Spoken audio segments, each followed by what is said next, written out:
Ay nako, mga Laskadora. Alam mo, may kasabihan tayo kung hindi naman sira, wag nyo nang ayusin. If it ain't fixed, it broken. If it ain't broke, don't fix it. Don't fix it. Pero kamot ulo ko sa gobyerno natin ngayon. Parang baliktad kasi kapag maayos, pinapalitan. Siguro na nabalitaan ninyo, no? Kasi isipin ninyo, sa gitna ng mga kilos protesta laban sa korupsyon, at sa panahong bagsak ang tiwala ng taong bayan sa gobyerno dahil sa issue ng flood control scam, bakit kailangan palitan ang commissioner ng Bureau of Internal Revenue ngayon pa? At hindi lang sinong opisyal ito, kundi si Commissioner Romeo Jun Lumagi Jr., isa sa mga kakaunting ilaw sa kasalukuyang administrasyon. Proven performer si Lumagi, may resibo. Hindi ito, this is not a matter of debate. May resibo ito. Sa ilalim ng kanyang pamumuno, naabot ng BIR ang buong target sa koleksyon para sa 2024. 2.85 trillion. Unang beses sa loob ng 20 taon na natupad ito. Siya rin ang nagpasimula ng seryosong kampanya laban sa malalaking tax evaders. Kabilang na ang 5.76 bilyong kaso laban sa sindikato ng peking sigarilyo. Nako, siya lang ang nakagawa niyan. Big problem yan parati ng BIR. He found a way. Isa sa pinakamalalaking tagumpay ng BIR sa kasaysayan. Ang programa niya na Run After Fake Transactions at Run After Tax Evaders, sunod-sunod ang raid, kaso at milyon-milyong pisong halaga ang nakumpiska. Higit sa lahat, si Lumagi ang naghatid ng tunay na digitalization sa BIR. Ginawa niyang mas madali ang pagbabayad ng buwis sa pamamagitan ng mga online service at tumabo siya ng awards at recognitions hindi lamang sa Pilipinas ngunit pati sa mga global agencies. Kaya nung biglang inanunsyo ng palasyo ang kanyang biglaang pagpapalit, napaka-unceremonious, so sudden. Ang daming kilay na tumaas. Lilinawin ko lang po, very very important to clarify. Wala po akong sinasabi na hindi magaling ang pumalit sa kanya, si Attorney Charlie Mendoza. Wala akong kahit katiting na masamang hangarin laban sa kanya.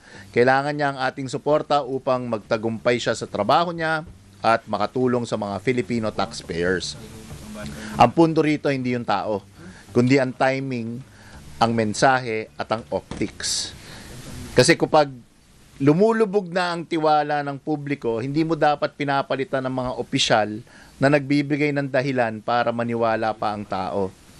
Maliban na lang kung gusto mong pagdudahan ng lahat ang motibo mo. So far, wala pang official statement ang palasyo. May banggaan ba ng interes? May politika? May inggitan?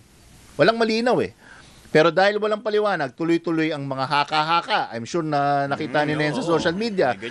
Napalitan ba dahil may inutos sa kanya na hindi kaya ng konsyensya niya? Sa kabilang panig naman, may nagsasabi, uy, master move ito. Dahil si Lumagi, inaanak ni BBM yan So siyang naging hadlang, kaya hindi makolekta yung tax deficiency ng mga Marcos na umaabot na sa 203 billion pesos. So parang galing ng strategy nung natanggal si Lumagi. So finally, makakolekta na yung 203 billion na tax estate deficiency ng mga Marcos. So ang dami mga haka-haka, mga conspiracy theory. Pero hanggang ngayon, what happened? Hindi pa nagre-release ang Malacanang So, Commissioner Charlie Mendoza, saludo po kami sa qualification sa track record ninyo. From all indications, the guy is a good guy. He's highly qualified. Pero malaki ang sapatos na kailangan mong punan at kailangan ka ng bayan. Kaya buong puso ang aming dasal na magtagumpay ka. Ngunit sa mga nasa itaas, sana maalala ninyo to. Hindi pwedeng tanggalin ang mga gumagawa ng maayos at asahan na mananatiling tama ang direksyon ng bansa. And that, my friends, is Herman Cut. Matalas. I have a question for you, brother. Yes, brother. Parang nangyayari nga sa States, pag yung may mga tinatanggal, parang si Secretary Vince Dizon, siya na nga lang ba ang nag-iisang matino? Yan, si Lumagi. Pag may ganito, wala na ba tayo mahanap na iba pa para punan pag ikaw performing well?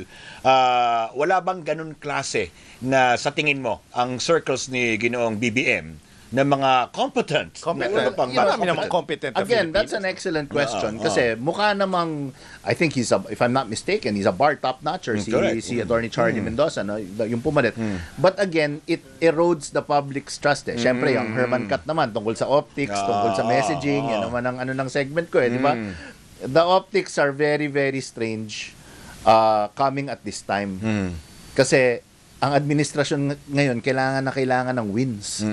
Tapos, kung sino pa yung medyo umaangat, nakakapag-break. Tandaan niyo there was a widespread call na wag nang magbayad ng buwis. Correct. Kasama ang latest member ni Kong sa Lakas Tama Party, na si Kong Miao Miao. Di ba? Sabi Sabi niya, niya, wag nang magbabayad ng buwis. Ninanakaw lang.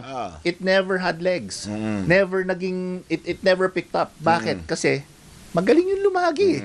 So, parang it was never taken seriously. And then you replace him. Parang one of the few...